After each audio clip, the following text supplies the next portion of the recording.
და რას გავაკეთებთ ბარბარიან ფულით? ვიყიდით ძაღლების საჭმელს და გამოვყვებავთ მიუსაბარ ცხოველებს.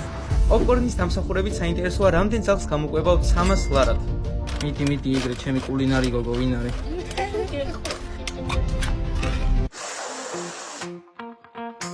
მოდი.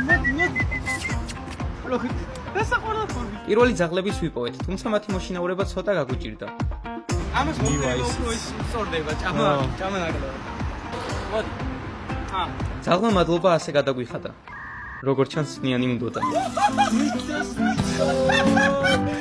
მორიგმა ძაღლებმა მთავარ კერძზე უარი განაცხადეს, თუმცა სნეკებზე თავი ვეღარ შეიკავეს. ამას მოშივდება და მე რეხიჭამს, ხო? დამიქნე თავი, ხო? ოპა, ჭკვიანი ძაღლი. იგარი ხარ ვარ ჩაგვიფსი შენ მაინც. ეს ძაღლი საერთოდ არ გველოდა და ჩვენ კერძზეც უცნაური რეაქცია ჰქონდა.